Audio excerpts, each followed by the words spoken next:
Olá, tudo bem?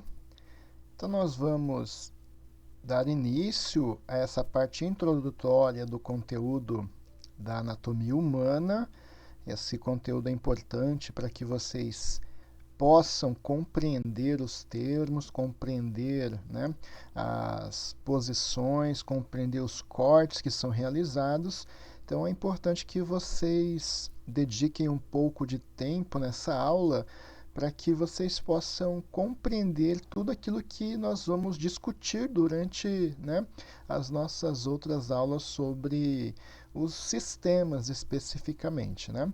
Qualquer comentário, qualquer dúvida que vocês tenham, então me mande um e-mail que eu respondo para vocês. Vamos lá? Bom, basicamente a anatomia é uma ciência que estuda a estrutura do corpo humano. Esse estudo da estrutura nós chamamos de morfologia, o estudo da forma e da estrutura, né, de um corpo, por exemplo. Então, tem a morfologia humana, tem a morfologia animal, tem a morfologia vegetal. Então, a morfologia é esse estudo da forma e da estrutura, né?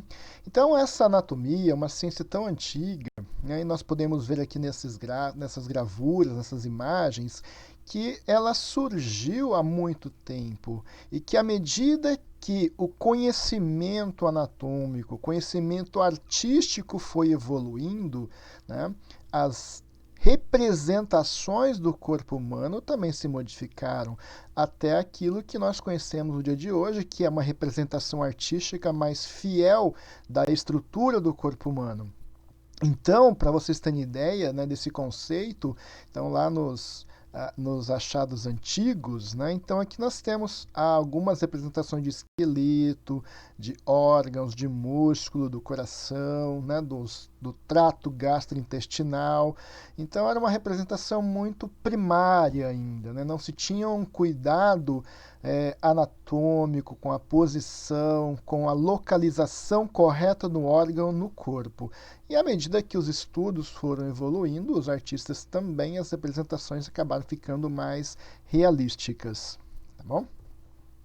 Até que nós chegamos, né, nessa imagem icônica, que é a aula de lição de anatomia do Dr. Tulp, na qual o professor, né, ele fica relatando e demonstrando, né, as estruturas anatômicas, né, em um cadáver. Né? Vocês lembram, né, eu já devo ter comentado com vocês, que esse estudo em cadáveres ele é importante para que nós tenhamos essa vivência, tenhamos essa compreensão dos órgãos e das estruturas do corpo humano. Né? Então, o cadáver, para muitos estudiosos, é considerado como sendo o primeiro paciente de cada estudante da área da saúde, justamente por representar ali uma pessoa que está sob os seus cuidados, uma pessoa que está se doando para que você aprenda sobre a anatomia, sobre as estruturas, sobre as funções dos órgãos que são apresentados. Né? Então é importante que nós tenhamos essa consciência, né, de relacionar esse cadáver, né, não apenas como uma única peça anatômica, mas também com o respeito, também com a dedicação, né, que se daria ao seu paciente. Então, essa é uma lição importante que nós devemos ter, né? De um cuidado, de um respeito para com essas peças anatômicas, com esse cadáver, para que nós possamos então aprender sobre a estrutura e o funcionamento do corpo humano. Tudo bem?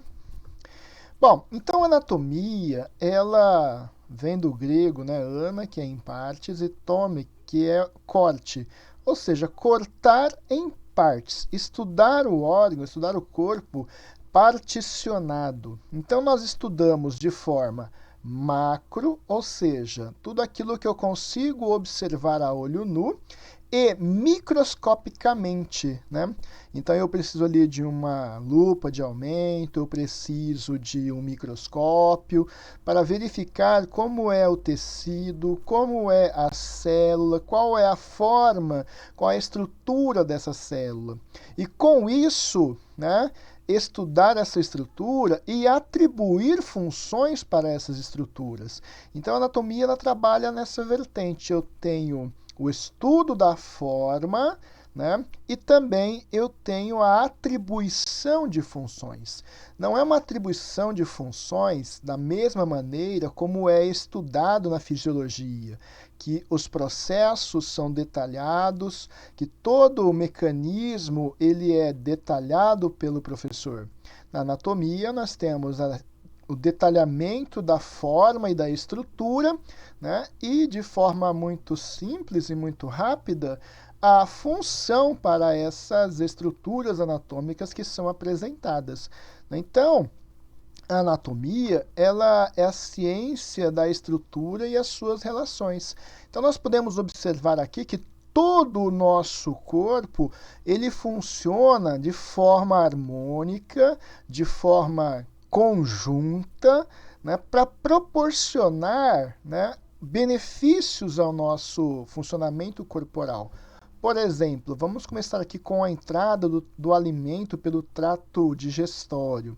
Então, esse alimento ele vai ser modificado, ele vai ser transformado até que sejam partículas muito pequenas que possam ser absorvidas pelo sangue.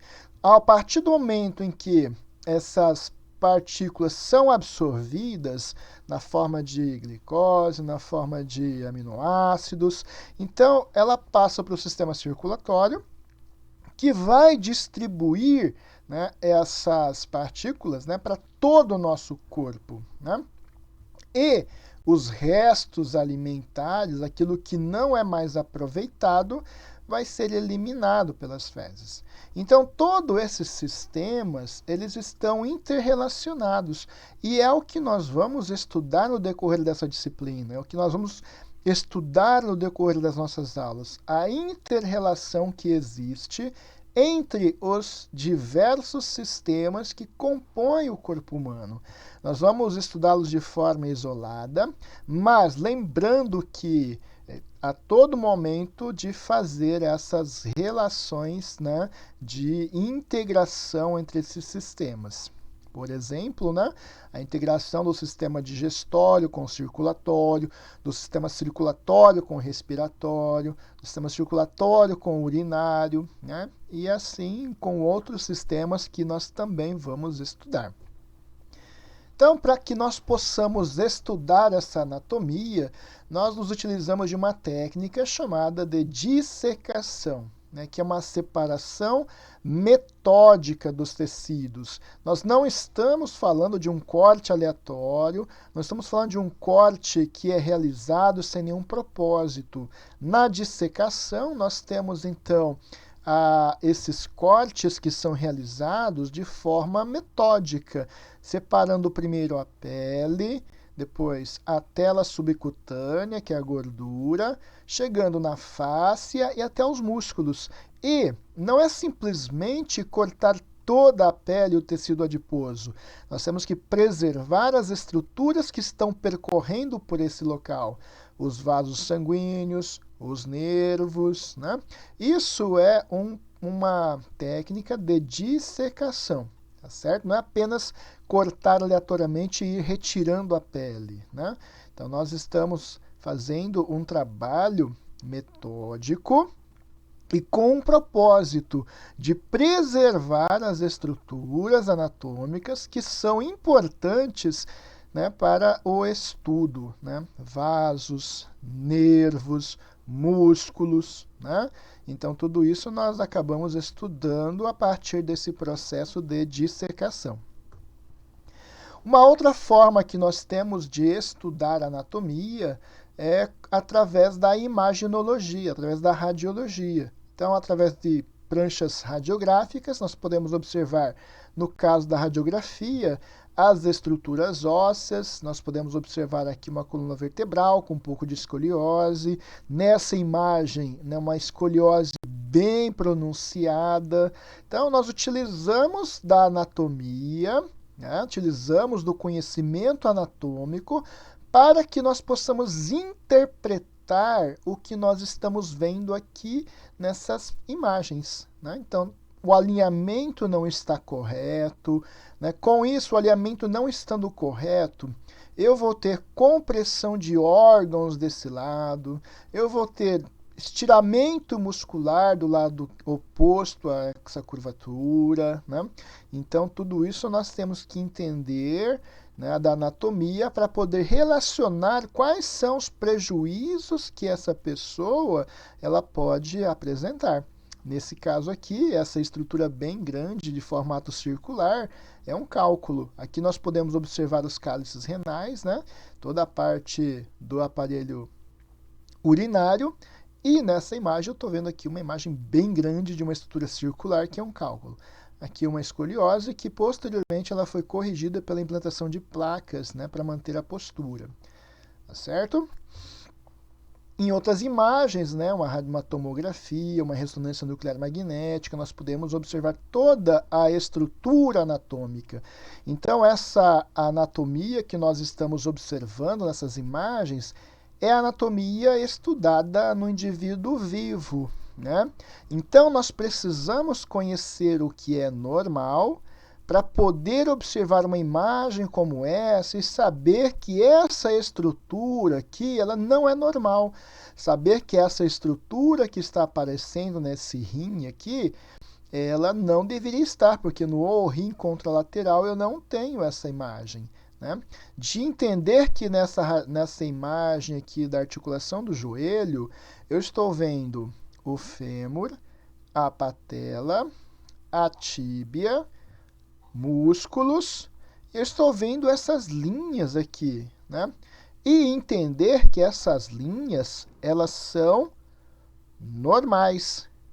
Como assim normal? Essas aqui são as nossas placas epifisiárias, né? As nossas placas na qual promovem o crescimento, né, em altura. Então, quando eu olho uma imagem como essa, eu posso presumir que a maturação esquelética ainda não foi concluída, né? Ainda eu tenho pontos, né, que podem servir para o crescimento. Não é um crescimento, não é uma placa epifisial aqui que seja que promova um crescimento muito significativo, né?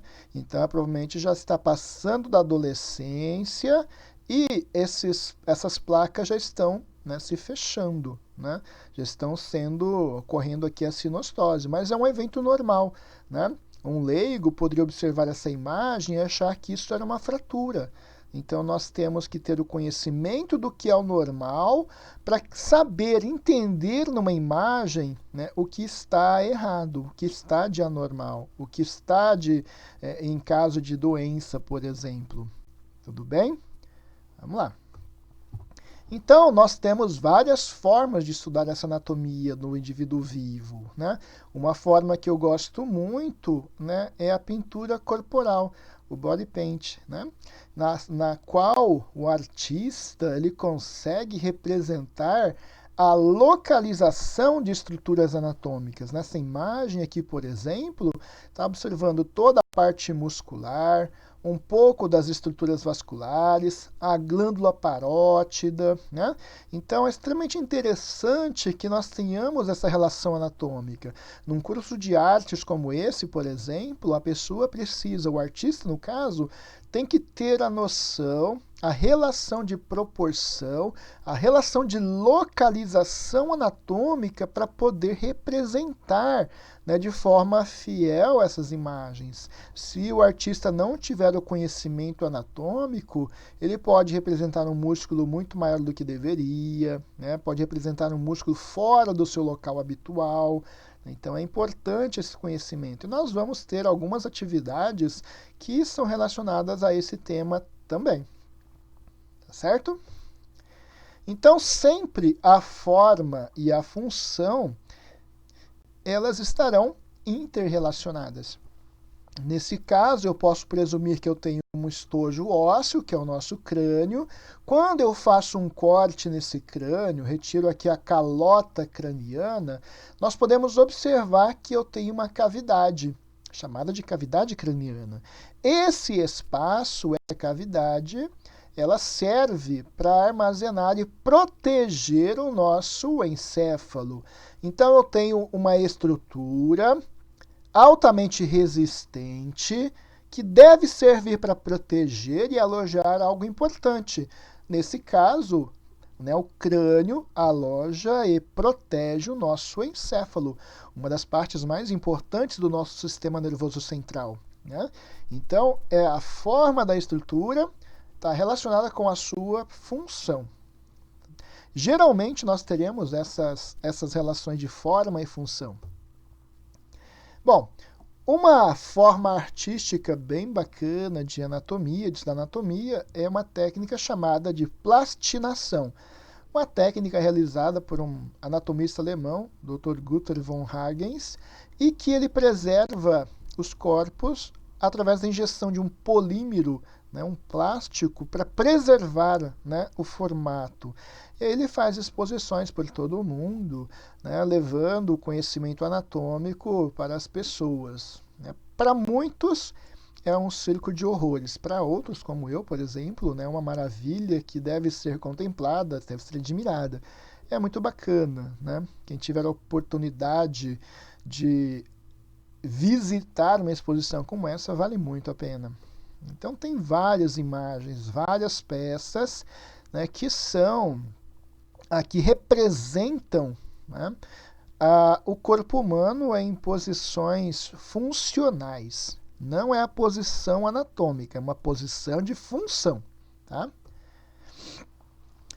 Nós estudamos na anatomia, né, os níveis de organização do nosso corpo, começando no nível molecular, as organelas, as células, os tecidos, né? Tecido epitelial, tecido nervoso, conjuntivo, muscular.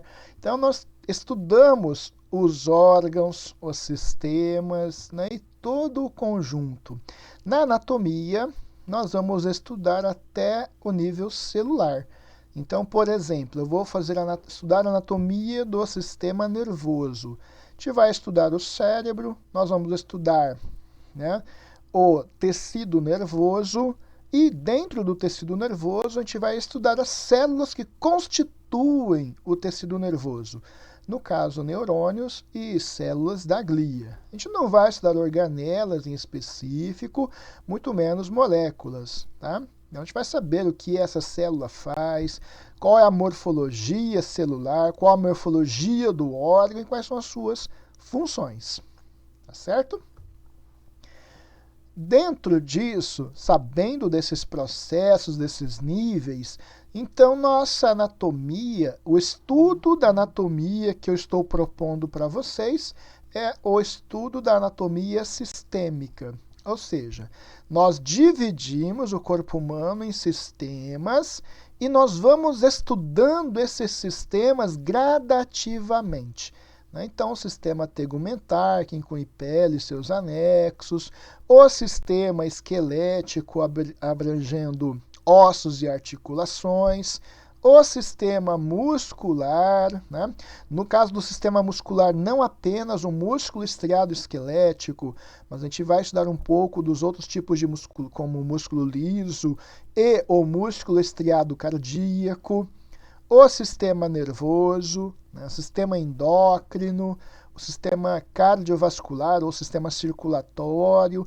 Então, todos esses sistemas, né, ou seja, dividir o corpo em sistemas é o objetivo da anatomia sistêmica. E é esse tipo de anatomia que nós estudamos. Né?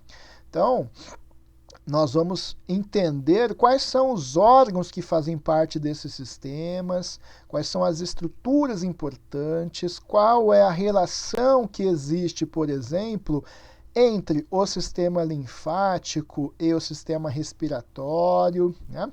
Então, tudo isso é um objetivo da anatomia sistêmica.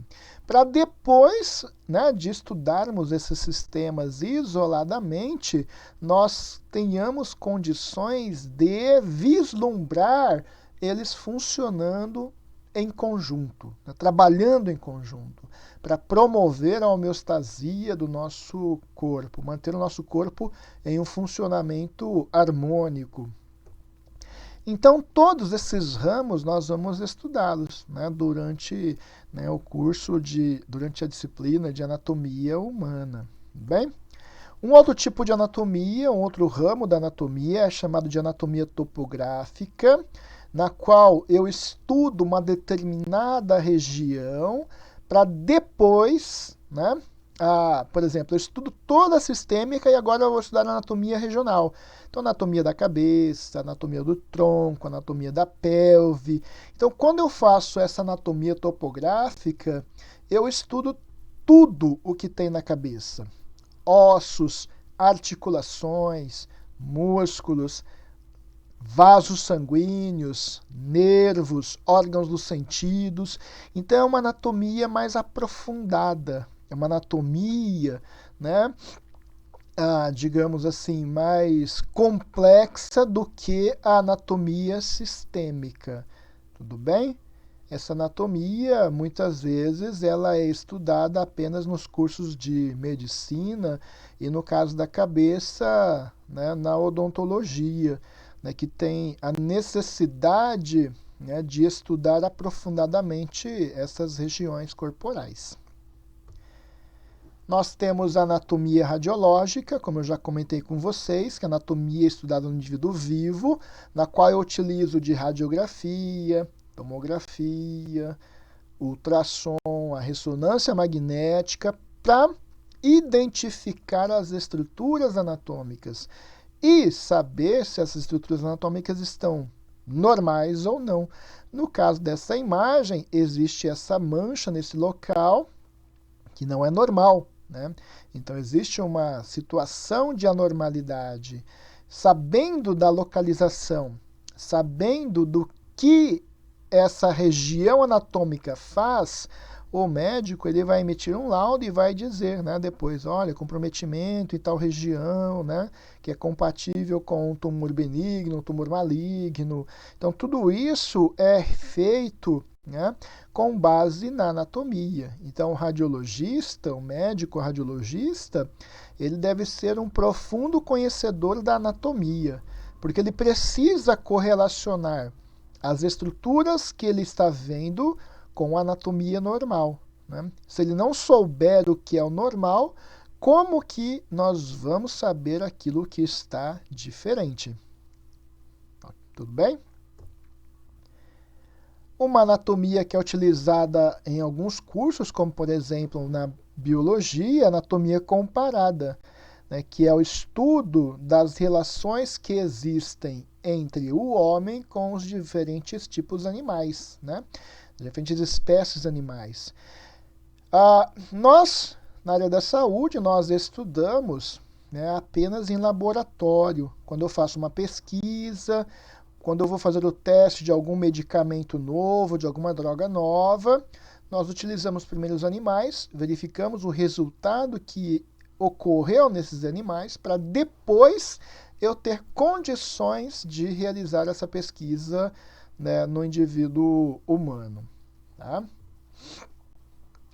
Um outro ramo da anatomia é a anatomia microscópica, né, na qual nós estudamos a constituição, a estrutura celular. Então, aqui nesse caso, nós temos um tecido pseudoestratificado ciliado que reveste a traqueia. Então, eu tenho cílios aqui, né, que tem a sua função de transporte. A anatomia microscópica é o foco de estudo da histologia. Então, nós, na anatomia, vamos conhecer a célula, né, mas nós não vamos estudá-la de forma aprofundada. Certo? Feito isso, nós podemos agora entrar nos conceitos, né, que são fundamentais para que nós possamos entender os termos anatômicos. O primeiro conceito é o conceito de normal. O que é normal? Quando a pessoa fala, como que você está hoje? Eu estou normal. O que é ser normal? Em saúde, normal quer dizer rígido, uma pessoa que não está doente, né?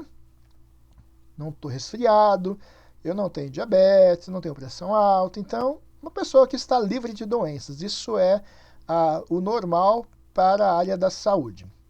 Para a anatomia, o normal significa o mais frequente. É o que ocorre mais vezes na população. Por exemplo, quantos dedos nós temos em cada mão? Então, em cada mão são 5 dedos, em cada pé são 5 dedos, né? Então, isso é o normal. Uma pessoa que tem 6 dedos na mão já não entra nesse conceito de normal, porque a maior parte da população tem 5 dedos. Uma pessoa que tem 4 dedos, né, também não entra no conceito de normal, porque a maior parte da população tem 5 dedos. O coração voltado para a esquerda é o normal, mas uma pequena parcela da população pode ter o coração virado para a direita. Um processo chamado de destrocárdia, né? Não é normal, né? O coração estar voltado para a direita não é normal. O normal é que esteja voltado para a esquerda. Nós temos 2 aberturas oculares, é normal. 2 olhos com a mesma cor, isso é normal. Então, para a anatomia, o conceito de normalidade é aquilo que aparece mais vezes em uma população. Tá certo? Bom, se eu sei o que é normal, como que eu vou chamar o que é diferente? O que é diferente nós chamamos de variação anatômica. Então, tudo que é diferente, nem tudo. O que é diferente, mas não prejudica a função, eu chamo de variação anatômica. Então, quando a pessoa tem 2 olhos, mas um olho de cada cor, uma condição chamada de heterocromia, isso não é normal, porque o normal é que a pessoa tenha 2 olhos com a mesma cor. Então, a pessoa que tem 2 olhos com cores diferentes foge da normalidade, mas ela enxerga igual a todo mundo, né? Ela não vai ver de um lado verde, de outro amarelo. Então, a visão não é prejudicada. Como eu não tenho prejuízo da função, eu chamo de variação anatômica. No caso do crânio aqui, o crânio ele é constituído por 22 ossos, né? Esse osso é o occipital, esse osso é o parietal. Vejam, esse é o normal. Agora, olhem esse crânio aqui. Aqui eu tenho o occipital, aqui eu tenho um parietal, aqui o outro osso parietal. Entre eles eu tenho, olha, 1, 2, 3 ossos a mais, só nessa região. Essa condição de ter ossos a mais no crânio não muda nada. A função do crânio vai ser permanente, vai ser a mesma.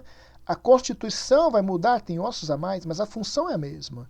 Então não tem prejuízo da função. Teria prejuízo se fosse um buraco nessa região, fosse aberto aqui. Mas como é ósseo, a única coisa é que a pessoa tem mais ossos, né? Então isso nós chamamos de variação anatômica. E existem fatores que provocam essas variações. O que nós chamamos, então, de fatores gerais de variação anatômica, né? Então, dependendo da fase em que os indivíduos estão, por exemplo, idade. A idade é um fator que provoca a variação anatômica. Vamos falar dos ossos, por exemplo. Os ossos em uma criança e os ossos em um adulto e em um idoso. Total de ossos que nós temos no corpo, isso é em torno de 206 ossos. O normal é ter 206 ossos. Quem tem mais ossos ou quem tem menos ossos pode estar num quadro de variação anatômica. E a idade provoca isso. Por que a idade? A idade é porque uma criança tem mais do que 206 e um idoso tem menos do que 206. Um adulto tem 206 ossos. Uma criança tem menos, tem mais, e um idoso tem menos. Mas por que será que isso acontece? Por que que existe essa diferença na quantidade de ossos?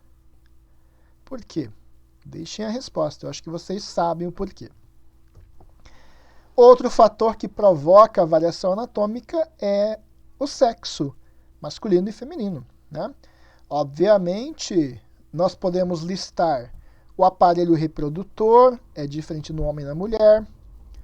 Nós podemos citar os hormônios, nós podemos citar a massa óssea, a massa muscular, nós podemos citar vários fatores que são diferentes em homens e mulheres, né? Então, o sexo, quando eu comparo homens e mulheres, eles provocam diferenças, né? Então, nesse caso, é um fator que gera, né, uma variação anatômica. Então, como eu disse para vocês, o aparelho reprodutor, a massa muscular, a massa óssea, tudo isso é um fator de variação anatômica importante. Um outro fator é a etnia, né? Então, nós podemos ver que pessoas de raças diferentes possuem diferenças anatômicas. A mais óbvia e evidente é a cor da pele, né, que é determinada, então, não pela quantidade de melanócitos, mas pela quantidade de melanina que é produzida por esses melanócitos. E também pela cor dessa melanina, né, pelo pigmento que possui. Então, essa é uma diferença externa, visível. Mas será que existem diferenças internas? Existem diferenças internas. Por exemplo, né, no sangue. Indivíduos da raça amarela possuem um sangue mais viscoso, né? Então, essas diferenças relacionadas com a raça, né, são fatores gerais de variação anatômica. E o biotipo, né? Biotipo é a constituição corporal, é a conformação do corpo. Então, esse biotipo ele também promove diferença. Mas como diferença? Então, nós temos o normolíneo ou mesomorfo, o longilíneo ou ectomorfo e o brevilíneo ou endomorfo. Esses são os três biótipos ou biotipos. Esse é o normolíneo, que é o normal. A maior parte da população tem essa constituição corporal. E os dois extremos são os fatores que geram variação. No caso do longilíneo, o indivíduo é alto, tórax é alongado e os membros são longos, membro superior e membro inferior. Os órgãos internos acompanham essa constituição. O pulmão é mais longo, o estômago é mais alongado, os ossos são mais longos, né? Em comparação com o outro extremo, que é o brevilíneo ou endomorfo, o indivíduo, em geral, estatura menor, tórax é mais curto e arredondado, os membros também são mais curtos, membro superior e membros inferiores. Internamente, a anatomia desses órgãos acompanham o formato corporal. Por exemplo, os pulmões desse indivíduo são mais curtos e mais arredondados. O estômago nesse indivíduo é mais largo, né? Então, todas essas diferenças relacionadas ao biotipo são internas e externas. Tudo bem? Vendo, então, esse processo, né, de variação anatômica, agora nós temos a anomalia, que são variações morfológicas que determinam o prejuízo da função. Variação anatômica não havia prejuízo. Na anomalia já se tem prejuízo da função. Por exemplo, a presença de 6 dedos, né? Ou a presença de dedos unidos, então polidactilia, sindactilia, né? Então são condições que trazem prejuízo da função para o indivíduo, então são considerados como anomalias. As fissuras lábio-palatais, né, o lábio leporino, a agenesia de membros. Então, são todas condições que, quando estão presentes, provocam alteração da função. Determinando o prejuízo da função, nós configuramos como anomalias, né? Gêmeos siameses que são unidos pela cabeça, né? Então, aqui também existe prejuízo da função. ou a presença de duas cabeças, né? Muito comum no reino animal, então tartarugas com duas cabeças, serpentes, no caso aqui um bezerro, né? Então essas anomalias mais evidentes ou mais acentuadas, elas são estudadas pela teratologia, né? Que é o estudo das anomalias e malformações, né? Em combinação com agentes teratológicos, drogas, radiação, medicamentos, né? Tudo isso pode provocar essas alterações. Gêmeos siameses que não se separam ou têm um corpo e duas cabeças não são exclusivos da espécie animal. Seres humanos também possuem essa condição, né? Então aqui nós podemos observar um único corpo com duas cabeças. As duas cabeças são funcionantes, as duas cabeças têm personalidades próprias e vontades próprias. Mas geralmente apenas uma das cabeças controla o corpo todo. Ou seja, só uma das cabeças, em geral, ela está conectada com os nervos, né, que comandam o corpo, né? A outra cabeça, ela é uma cabeça parasita, no caso, né? Está ali, né? A pessoa está viva, ela tem consciência, pode crescer muito, né? Então existem casos, por exemplo, dessas siamesas que são inglesas e que cresceram. No caso delas, elas têm dois aparelhos, dois corpos quase completos, né? Então tem dois sistemas respiratórios, dois sistemas circulatórios, né? Tem duas vesículas biliares, dois estômagos. Então existem, né, compartilhamento de alguns órgãos, mas muitas vezes são órgãos duplos. O órgão reprodutivo é apenas um, né?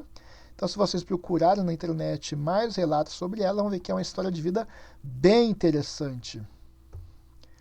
E o último conceito é a monstruosidade, que são anomalias muito acentuadas e geralmente são incompatíveis com a vida. Nesse caso aqui, um anencéfalo, aqui um caso de ciclope, uma ciclopia, né? Então esses casos eles provocam alterações tão gritantes que a criança ela não tem possibilidade de vida. Tudo bem? Então esses conceitos são importantes que vocês guardem, que vocês estudem, vejam mais exemplos, né? Se tiverem dúvidas, se tiverem algum comentário, me mande um e-mail ou deixem abaixo que eu respondo para vocês. Boa aula e uma excelente semana para vocês. Até mais!